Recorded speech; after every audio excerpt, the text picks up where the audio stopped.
Hello, everyone, and welcome to our weekly discussion series that's hosted by the Chaldean Cultural Center in collaboration with U of M Detroit Center, Unique Voices in Films, and CMN TV. I'm your host, am Nemo, and today we have this wonderful team from the Chaldean News celebrating their 20-year anniversary. It's been I didn't realize that Chaldean News was around for that long. I've been with them since I believe 2006, 2007, but it turns out that there's somebody here that's been with them a little bit longer than that, and that's Alex Lomelsky. And Alex, hello. Thanks for joining me, by the way, everybody. Alex, Cal, Dr. Mary. So, Alex, why don't you tell us a little bit about the history of the Chaldean News, how it was established and why it was established, and how did you get involved? Alex, you're muted. Thank you. Can you hear me now? Yeah. Sorry about that. Okay. So the Chaldean News was first organized in 2003, with the first issue coming out in February 2004. Back then, the Chaldean community looked a little different than it does today. It was sort of at the beginning stages of what you might call, quote unquote, arriving. The community had been around for several decades, but there were no strong organizations that could pull the community together, that you could unite this community in one place. And one of the things that took place in 2003 was the start of the Chaldean American Chamber of Commerce, which did that for the business community. But also parallel to that, some people got together and decided to launch a publication. These people were Martin Manna, Vanessa Denha, Tony, sorry, I'm missing his last name, but you can get that later. Mike Sarafa was involved. And what they did is they decided to model it on another ethnic newspaper. And the ethnic newspaper they had in mind was the Detroit Jewish News, which had been published in Detroit since 1943. And as it happens, I had been employed there just before they connected with the Jewish News. Initially, they were hoping that publication can help them to launch the Chaldean News. I remember they came through for a tour of their facilities, and I wasn't there at the time, but what happened was one of my coworkers, who was then my girlfriend and became my wife, Zena, put me in touch with Martin because she met them while they were visiting the Detroit Jewish News. And anyway, so that's kind of how it started. They were looking for an established organization to publish their newspaper. That deal fell through, and instead they met me, and I was able to help them achieve this goal without the overhead that the Jewish News had to build into their costs. So that was in the fall of 2003. And I remember Vanessa coming over to my house, which was in Hamtramck at the time, with some preliminary samples of a publication that they had produced prior. And I remember talking about the different departments that they wanted to do, the different kinds of features they wanted to cover. And basically, we spent that fall, autumn, holiday season designing the publication. And the initial plan was to launch in January, of course, because that would make sense. But it just did not pan out that way because there was more work to be done. And so our initial publication came out in February, a month later. That's the story. So you basically got adopted into our community through the Chaldean News. Yeah. So Zena is Chaldean. We were dating at the time, and She was looking to leave the Jewish News, and she interviewed with Martin for a full-time position with the Chaldean News, with this yet to be established company. But her needs were different at the time in that she was looking for full-time benefits, health coverage, 401k, etc.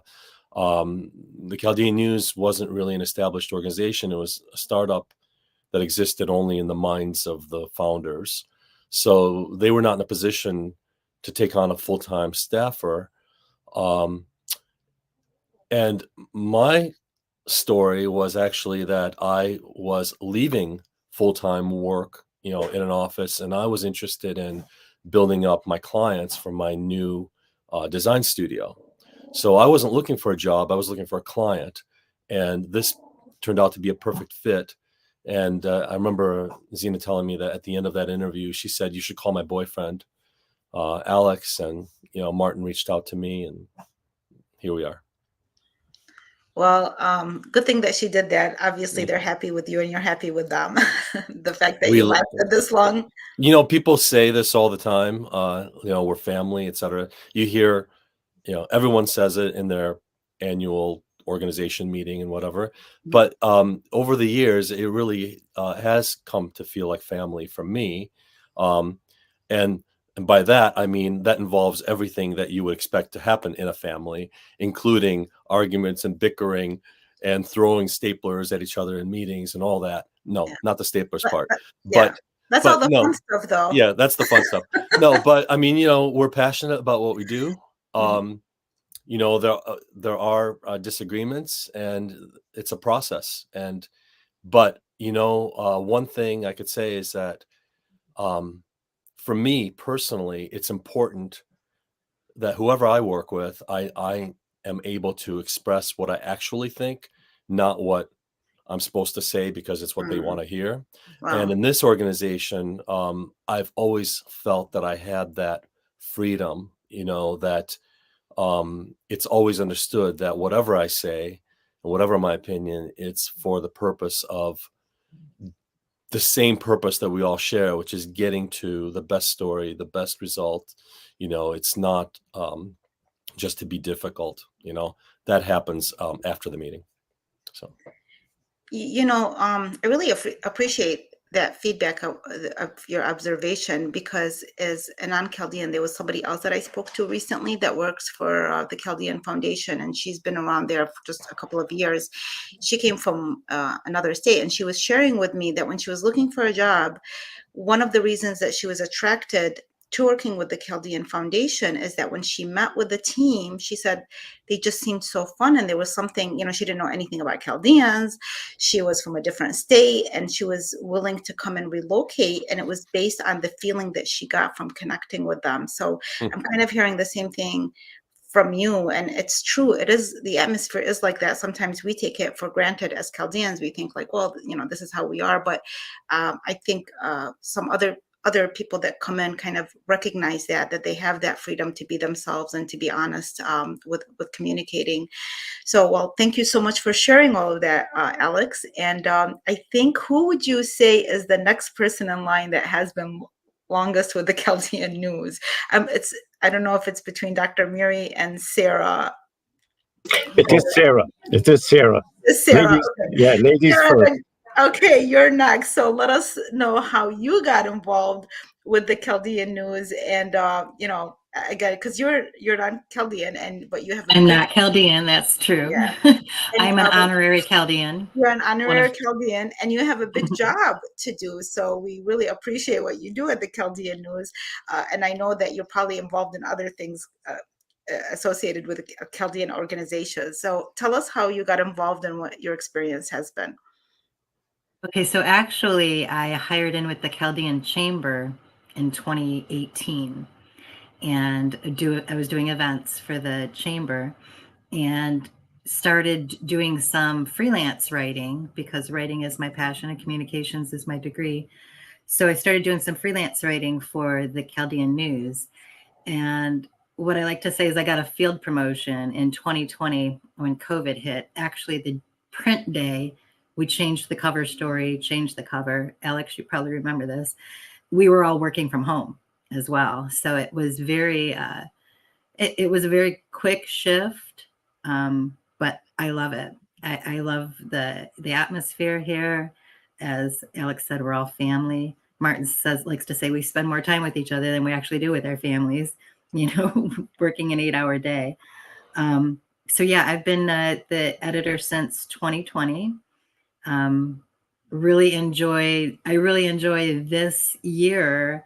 I'm really enjoying going back through all the archives and reading all the stories, because that's part of what I'm doing, is pulling out the cover stories each month.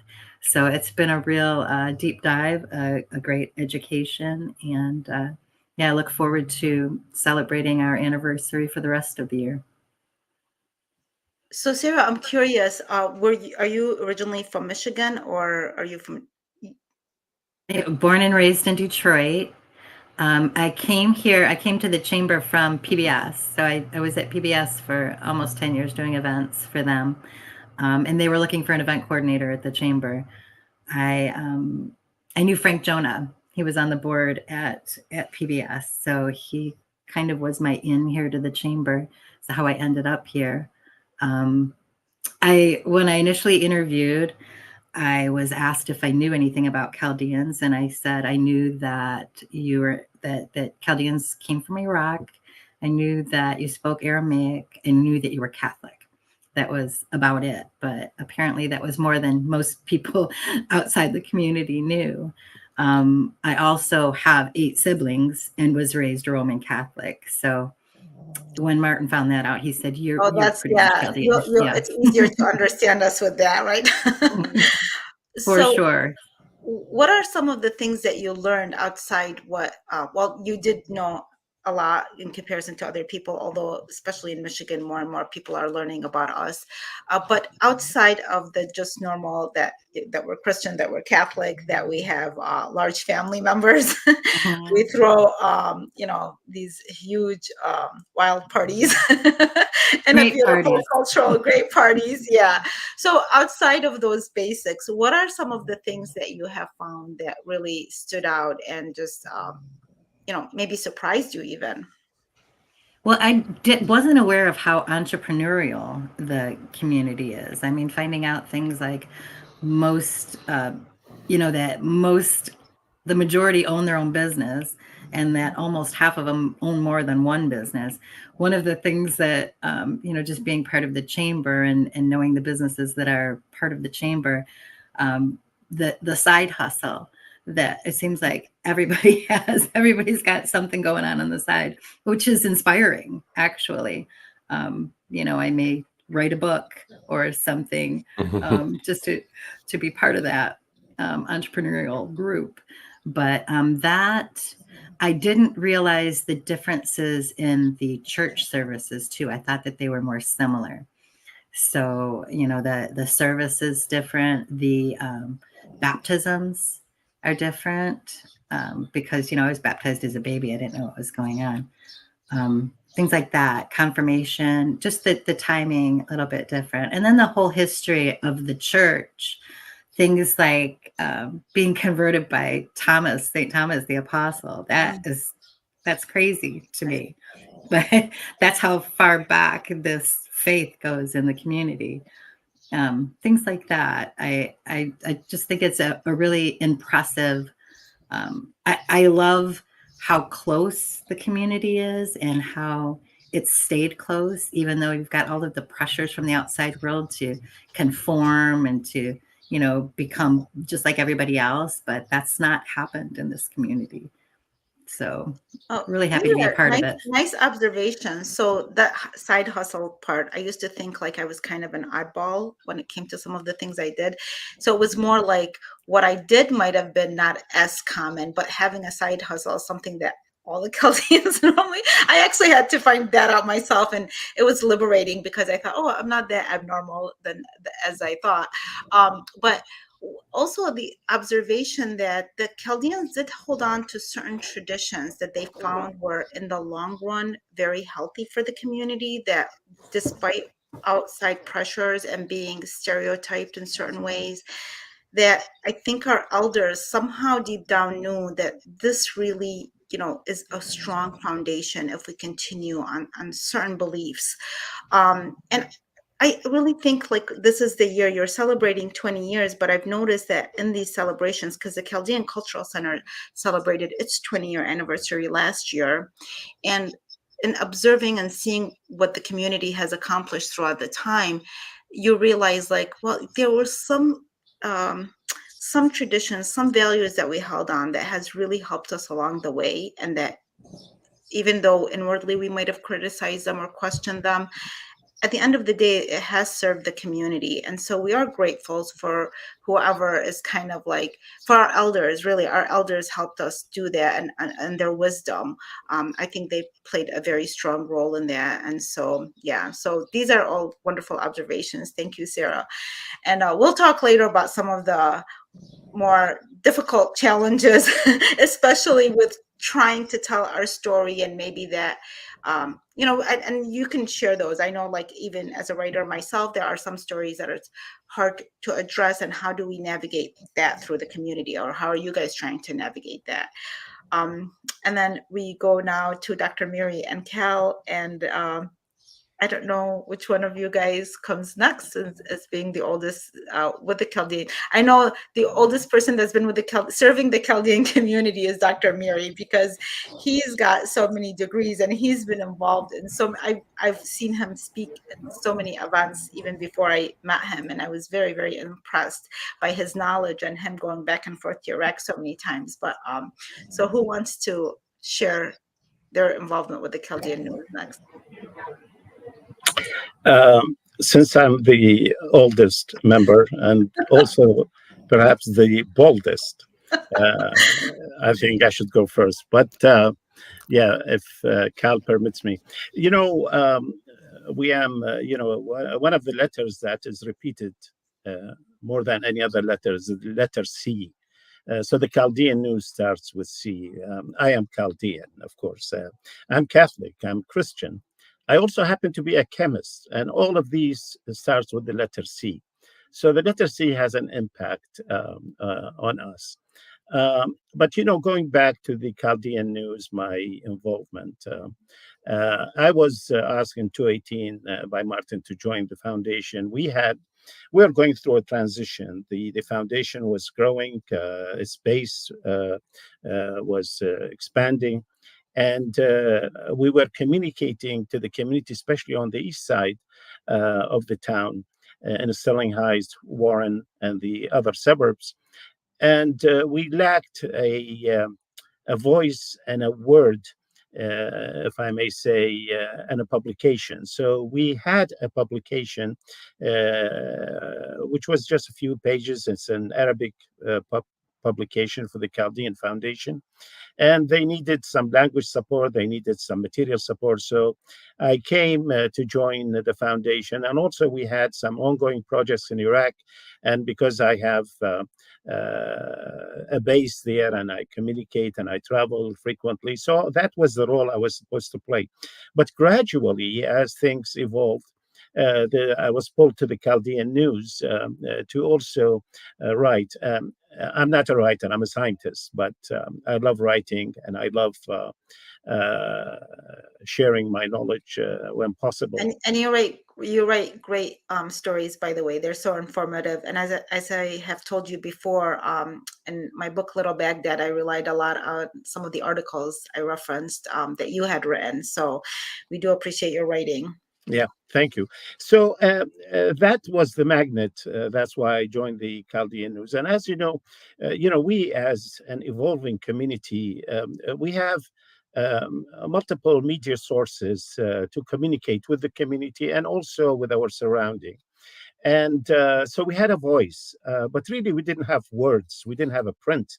And I think the Chaldean News played that role and played it really in a beautiful way. It became really a significant factor in communicating, in educating, in illuminating, and also in covering relevant information and material to keep the community connected, both to home and abroad.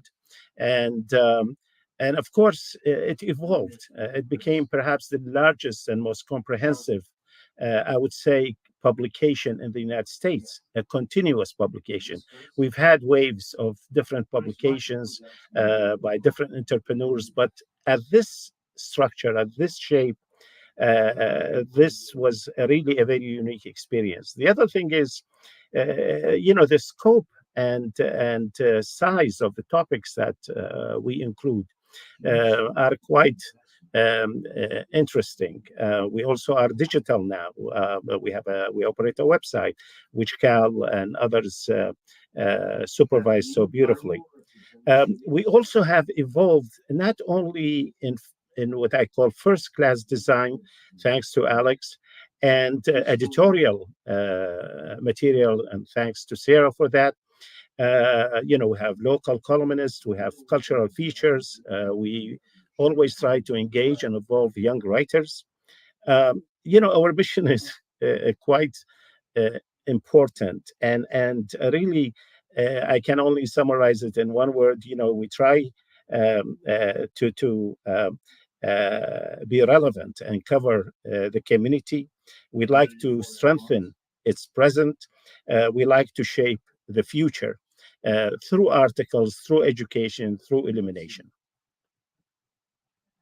And with that, I think part of our important future is Cal. We're all very excited that someone like you, Cal, has taken such an interest in the culture and in our community. And how did you get involved with the Chaldean News? And what has your role been in it? Thank you, Wayam. First of all, I really appreciate you taking the time and effort to put us on here and give the Chaldean News a spotlight. I'm only a few years older than the Chaldean News itself, and I graduated from college about 3 years ago. I studied a lot of journalism and worked in a lot of journalism at the student newspaper. I had an internship with the Detroit News a few years ago. I, experimented with different blogs and newsletters and working with different friends, kind of see what you like, right? And through those experiences, I finished college and I realized that this sort of classic writing structure of doing basic reports and writing about news all the time didn't really interest me as much, or I should say it didn't really inspire me, right? So I was looking for something like a magazine, really is what it is. With a magazine, you have so much more freedom. You have real topics that you're focusing on. You have way more dedicated readers.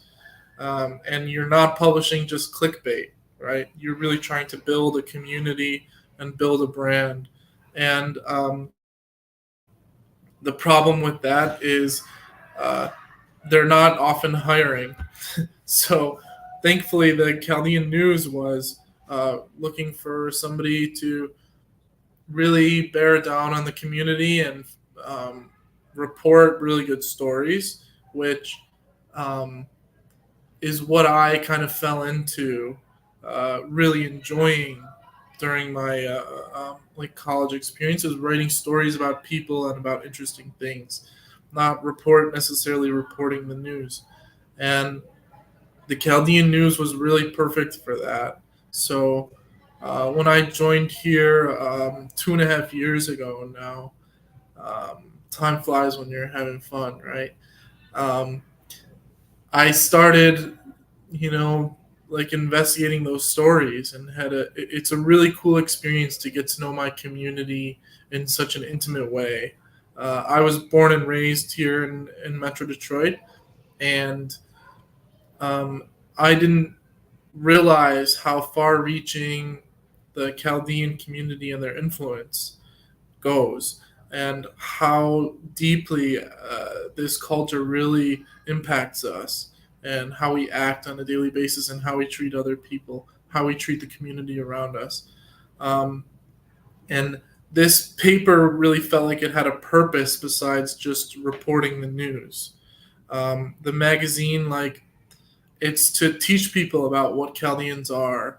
It's to teach our own community about the news that's going on, about our exciting people. It's to inspire younger people to become things that they might not expect a Chaldean is able to. And so all of those parts play into what we're doing and the content we publish and the content we make, because now we've expanded way past a printed issue to include a website, podcasts, videos, and social media. And that kind of purpose is really cool to um,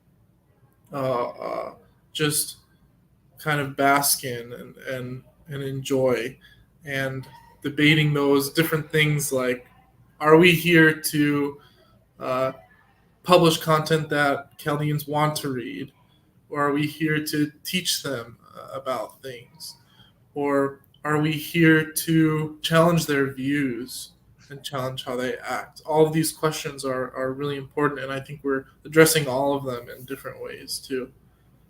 Well, that's a perfect way to bring us into the next topic, but I just want to make a comment about what you just shared, Cal. One thing I noticed about you is when we did the Beth Nahrain conference, and Dr. Miri was one of the speakers for the Writers of Mesopotamia, which was hosted at the Chaldean Foundation. And so we interviewed the writers, and you were a part of that because you were, I was interviewing the writers, and then you ended up interviewing me, but you had the podcast all set up and everything, the equipment. I really appreciated how much attention you were giving to the interviews. You cared about the topics. I felt like you were learning from them.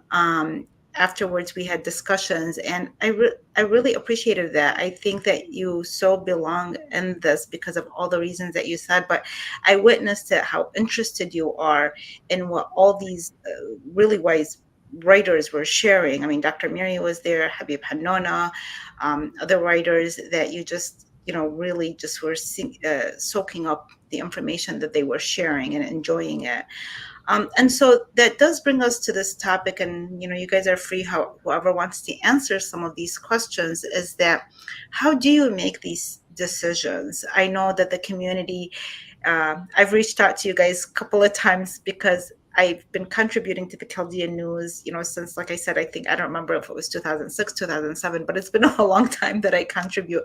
And I love when there are stories, especially that are new to me. I tend to sometimes get too stuck behind my computer. And for a while, especially when my kids were younger and I covering a story for the Chaldean News, that was like my going out, like that was my adventure for the month or something. And it got me to learn what's going on in the community, stay up to date, get to kind of know people that I didn't even realize had come here, their struggles, some of their accomplishments. It was really fun for me to, even if it was that one article a month, it was just really exciting to kind of be part of the community in that way.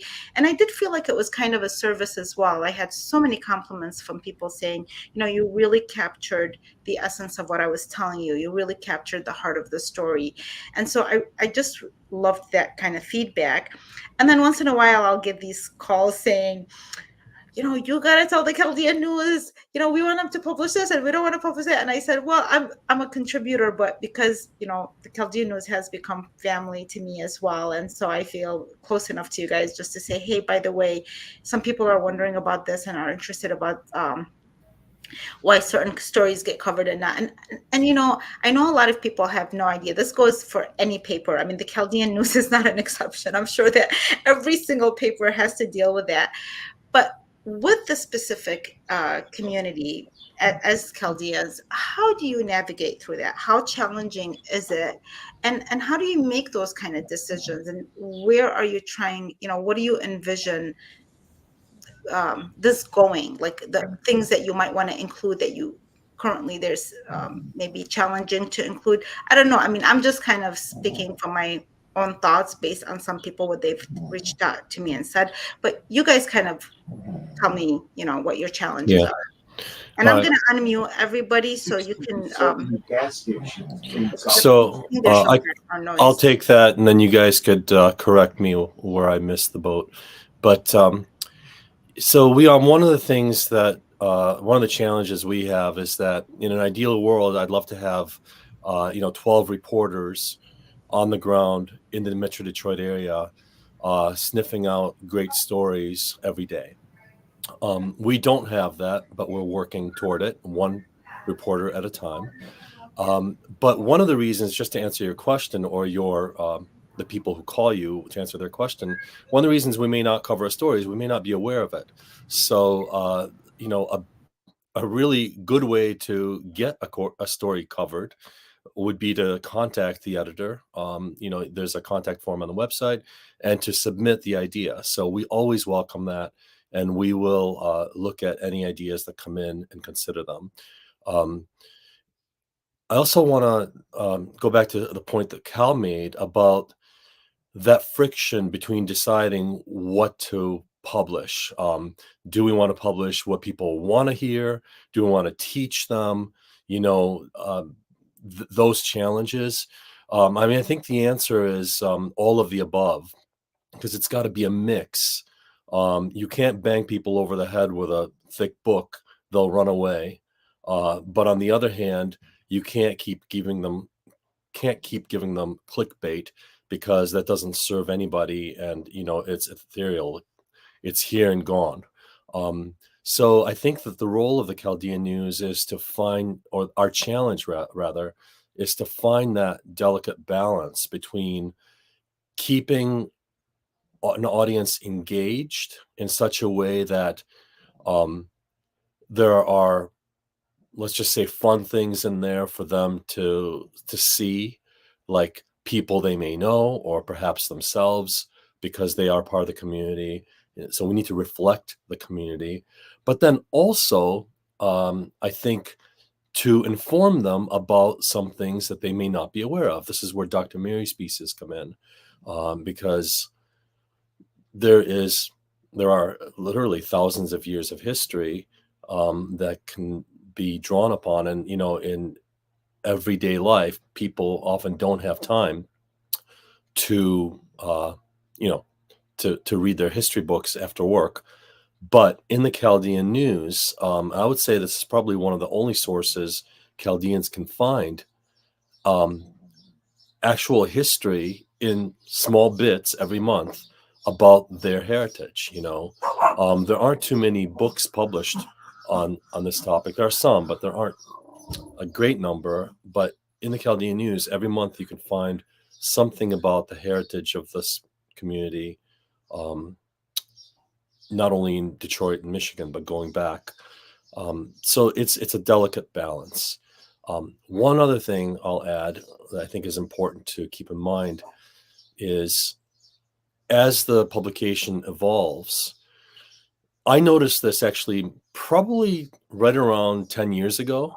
It occurred to me for the first time that what we're building here is a history of this community. We're documenting, because every month, we're just working on the next issue, and we're just worried about, the specifics of that month. So we don't always take a breath and look back at the big picture. But this anniversary year for us internally has really been an eye opener. And as I said, I started to think about this maybe 10 years ago, that the thought first occurred to me that, wow, we've done it for 10 years, and we're establishing a record of this community. It just didn't occur to me before. Maybe it occurred to others, but we certainly didn't promote it that way. But now, 20 years in, I think we're feeling safe about claiming to be the quote unquote paper of record for the Chaldean community. And we do have that responsibility of building that record, so that 20 years into the future, people not yet born can go to the archive section and look and see what their grandfather was doing in 2012. This is an important This service, is I think, to the community. definitely, yes, it is a service, and it's definitely something that is historical, to be documenting things that, like we have shared in the past that, our stories were not really told, where we came from our birth country, from our ancestral land, maybe in historical books, but not the actual living Chaldeans. And at some point, we all know that there were articles being published about us being basically non-existent. And, that was, I think, 10 years ago, when a major magazine was just, that we were extinct. And we're like, no, we're not. But it's our job, you realize sometimes amidst the frustration, is that it is our job to share the stories, to publish the stories, to tell the stories. Whatever role we play, even if it's not the storytelling, there's other ways to participate.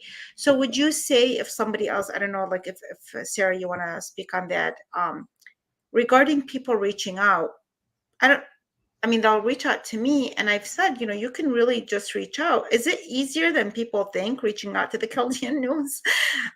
Maybe they think it's more complicated. Maybe they think they're if they reach out through the site, that they're not gonna be heard. I wonder. They just like you a lot, Liam. They just want to give me more things to do, like it does, or they think I have. Yeah, this influence. Like, I'm gonna make sure that story. But I think there is a system there that they are maybe not as connected with, but there are opportunities to share the stories. I know that Sarah mentioned to me, once I introduced you to somebody, actually he's probably listening right now, Thomas, that has gone to Iraq, has amazing stories to share. And then I saw you asking him if he also writes. Yes. Sarah, you're trying to grab all these writers. So you're actually, I think it's more, that availability is more there than people think, but it's maybe knowing how to reach out. Right. It's as easy as an email to edit@chaldeannews.com. And we do get submissions quite often. And also from people of the community. Like, if you get a lead, you'll send it to us. I want to go back to answer your earlier question, which is, how do we decide what to print? We do have an editorial board that meets every month. So we get input from them.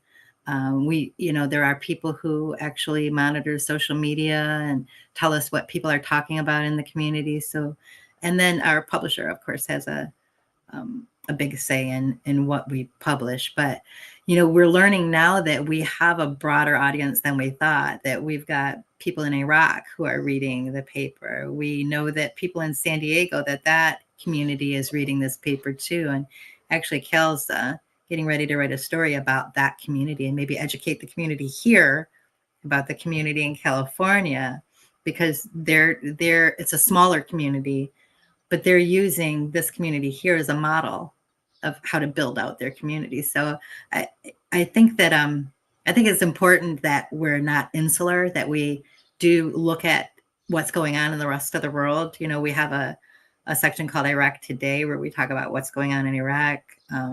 We have a section of Chaldean Digest, and it's all about what other publications are saying about Chaldeans. So I think it is important, like I said, to look outside the community too for content, but we also love to celebrate the community's successes. So, when good things happen, when there are appointments made, maybe political appointments, things, we love to celebrate those things. So, yeah, edit at Chaldean News is probably the best way to. And I think people also might take for granted the fact how much, just like everybody else, that people don't know. Like, you didn't know, when I even have to pitch the stories. They don't just automatically, like, I don't just go and write a story and then so I myself, having been there for so long, I still say, hey, I'm thinking I have this idea or that idea. Does it work? But I know that the producer, the Chaldean producer that was in California, you guys didn't know about him. And then we did a profile about him. And then I sent him stacks and stacks of the Chaldean News, which he passed around, and they really enjoyed reading it. So I think it's a matter, we are a tight community, but we're not small enough that everybody knows everybody's business all the time. There's still so much information. And again, people with the producer, Sam Sacco, I remember when I sent him, he really appreciated that we sent the stack of Chaldean News and passed him around. He's been here for over 50 years, and he wasn't really as familiar there. So again, it's people trying, maybe asking themselves, like, how can they participate? How can they help get the word around? How can they contribute to the paper, whether with ideas or if they are able to write well. I mean, it can't be, not just anybody can write a story. So yeah, just for them to reach out. And I don't know if Dr. Mary or Cal, you guys have anything to add to that? Um, Sorry, Cal. You want to go first? no, you deserve it. Thank you. Well, just to kind of frame what was being said by both Alex and Sarah, um, we are primarily a cultural community. And because of that, I think we need to support, and like Sarah said, celebrate our heritage. And I think that's reflected very much in the Chaldean News, one story at a time. And like was said by Alex, we are really building an archive for the future. Many of our young readers get surprised by the topics we present, or even the pictures. The pictures tell great stories, and I think our design has changed to include lots of pictures that connects to different times, to different people. And so we are actually building an archive for the future, a reference, and our mission remains. We want to promote the community, want to share the stories, and we want to ensure continuity and content. There, as I said earlier during my presentation, we've had many publications appear here in the community, but they fade after a period of time. And the main reason was because there was no team. It was anchored on a single person, single editor, and it didn't work, whether for financial reasons or material. Our mission has to continue, and it has to have continuity. And here, I think the challenge that we are facing altogether is how to incorporate and include new writers, especially the young writers. We invite people at all time. We have an open door and open window for people to contribute and write. And in fact, to expand that base of writing, we started introducing some Arabic material, a couple of pages in every issue, because our senior readers want to read some in Arabic. But we hope that will also open the door for somebody to write in Arabic, not be shy about writing and documenting family history, village history, their presence and experiences in the United States. But now we can translate that. We can make it happen. So we encourage all new writers to really be involved, and you'll be surprised what brilliant writers we have. We had a small competition some time ago, and some of the young ladies, girls, age 15 and some less, presented beautiful articles. So we know they are there. The question is, how do we connect them to the Chaldean News? I think that's our challenge. I think we're going to switch to Cal with that question. So, Cal, how do we get the young people more involved in sharing their stories? Because they're talented, they do have stories to tell out there, and they don't even have to be like, nobody that's really writing is necessarily like a full-time writer, but contributing as a way, including Dr. Mary. We've talked, Dr. Mary, about this topic about you having all these different professions. How do you make the time just to contribute to these articles? So most writers, whether Chaldeans or not, they're not just being full-time writers. Oftentimes they're just contributing. So Cal, how do we help do that? What is your opinion on it? It's a really good question and problem, and the first thing I want to say is Dr. Miri put it beautifully, and what we're looking for is continuity, and for this Chaldean News to continue operating and doing what it's done, and even improve. Right, in a lot of ways, we're going into the multimedia space. We're developing film and radio and audio and all kinds of different stuff. And um, with regards to new writers and especially young writers, one of the things we did last year was we had a young writers essay contest where we got close to 40 submissions from people, Chaldeans aged like 14 to all the way up to 25. And this really changed my perspective because, there were some mediocre writers for sure, but a lot of the writers were really good and were really clear thinkers and had a good story to tell also about the topics that we asked. And it opened my eyes to the possibilities of like, we actually do have a community of smart and talented people who are skilled at writing and thinking. And we've engaged with a lot of them since that contest finished last year, and I'm certainly looking forward to like what they can contribute and what ideas they have. The challenge is always like getting them to write in the proper format and kind of teaching people what uh, the right style is, what a magazine style is versus a newspaper. So few people today even learn what newspaper writing is. It's tough, and you really have to go to school for it. Spend a lot of time in the classroom studying it or working on it. Um, and I think part of our job here is to uh, not only teach people those skills, but also expand what we have to offer to accommodate all types of different styles, right? If that's video or social media series that can educate people. Um, and another thing I wanted to add, especially with regards to the younger Chaldean crowd, is the in the past the way you would get information across between a magazine and readers, um, especially a monthly magazine, it was really slow. This sort of feedback loop of information would happen after an issue. People would find it, and then they would get in contact with the magazine about something that's being published. But we have like way better mechanisms and mediums that we can talk to our community and engage with our audience.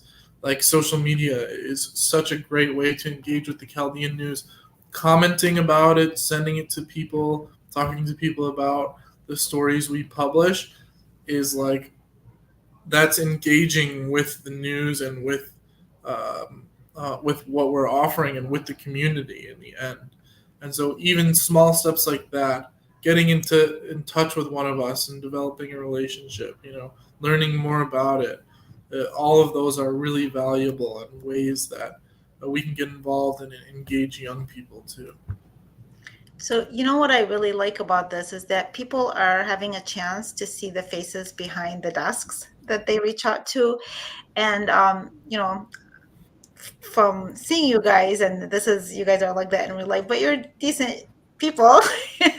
You're not gonna like, bark at anybody that reaches out and has comments. And I've had so many conversations with you, and I know that you have the community's interest at heart, that if people reach out, you have taken so many comments into consideration where really they could just be figured. You can't sometimes time wise or energy wise, we can only focus on so many things or take so many things into consideration. But I've seen you respectfully taken so many of the comments to really study and try to see where the other person is coming from and to put those into consideration, and that takes up a lot of work, but I've seen you do that. And I just want to end this with saying that, again, congratulations for 20 years. Major accomplishment to be steady going on in 20 years, covering, documenting our history as well as our current state, and giving so much vision for our youth, so much hope and inspiration for our youth, especially when you share some of the stories of the accomplishments that the Chaldeans are making. You are going to be moving soon. We're going to be neighbors in a particular building that's not kind of far away from where we're at, but that's part of the growth, and that's really wonderful. Any last words for what you hope to see and what what you envision for the future? And you guys can just take it basically how we started. We can start with Alex and go to Sarah, Dr. Mary, and Cal. Sure. So, yeah, I just listening to what Cal and Dr. Miri and Sarah were saying and what you were saying, Liam, I would say that social media is a really good tool, with all the problems that social media does have. It's a good tool for people to be directly in conversation with the publishers of with the publication. So we do listen to the comments that come back. We're very interested in hearing feedback, and you could rest assured that that does go into the calculus as far as what we should be covering or what we should not be. I would also say that just to jump back real quick to the how to contact us, there's also a little black button on the website called Contact. It's really simple. You press that button and there's a little form. That's another really easy way to get to the editor, maybe even easier than emailing. And while I'm on that subject, I just want to mention a little plug that the entire collection of 20 plus years of archives is on the website. So you can, within the next 5 seconds after this interview, you can click on that and view and read any issue from any year that you might be interested in. Just wanted to get that in there. And, as far as what I'd like to see happen going forward, it is good to celebrate the achievements of the community. We are building a record of what happened. So if there are important milestones, those should appear in publications so that people can see them years down, years down the line. I would also like to see the Chaldean News play a role in helping this community to evolve. So, for instance, there are some topics and questions that are difficult to discuss because they're hush-hush. People don't want to discuss them. I would challenge ourselves to push to get more of those topics out in the open, because that's how you move beyond certain issues that you may want to move beyond. Just to give you one example, and I'm not part of this community. I mean, by heritage, I'm not Chaldean, but I could tell you this sort of thing exists in pretty much every, ethnic group where, there's superstitions and you don't want to talk about certain things. One example is, people don't like to talk about medical history. If somebody was really sick or if somebody had mental illness, or one anecdote is a certain person I know had a grandmother who had breast cancer. And this grandmother would never mentioned it to the family ever. Well, her granddaughter developed breast cancer, and it would have been actually helpful for her to know that there was a history of it in the family. But the way that the traditions and the culture is, it was frowned upon to discuss such things. And so that's just one example of how, you can keep certain traditions, but maybe evolve to be more practical in other ways, So I'd like to see the publication challenge us in those ways to bring to light some questions that may be difficult to wrestle with. There's a writer climbing into my window right now, by the way. So anyway, that's pretty much what I would... This I felt like I was watching a scene. One of my favorite movies is Brighton Beach Memoirs. I don't know if I've ever... And there was this superstition. So this Jewish family, and they could never say if somebody has cancer, they have to either whisper it or give it a different name. Same thing. It does also exist in other cultures, but you're right. There are topics that feel like a little bit taboo, or also, it's like bad luck to mention them. Yeah. So anyway, I think we should challenge ourselves to do that. Yeah. And also, I'm a believer that n- uh, every reaction is a good reaction because we want engagement. Ultimately, we want dialogue with the community, and not everything we do is going to get a hurrah, hurrah. Criticism is welcome as well. So, Yeah. Well, you and know. what do you think about that, Sarah, about including maybe sometimes a little bit more controversial topics that get people thinking or get people talking? I'm with Alex on that. We've actually talked quite a bit. There are several topics that we feel like we could explore. We're not, we don't. I want to say off the bat that we don't dismiss any subject or topic. We don't just dismiss them. We do talk about things. One of the things that I would like to see is, Dr. Mary had talked about some Arabic pieces in the paper. I'd like to see some in Surat as well. One of the things that I've heard from people in the community is that when their kids were little and they wanted to teach them, or even when they were little and their parents wanted to teach them Surat, then they didn't want to learn it, but now they do. Now that they're older, they're like, why didn't you teach us this? Why didn't why didn't you keep this going? So I think that um, as far as the Chaldean community, we've got faith, food, family. The church is a big part of it, but the language is a big part of your identity. And I feel like that is something that we need to fight to preserve. Thank you, Sarah. And Dr. Mary, what are your thoughts about including, maybe different angles in the future?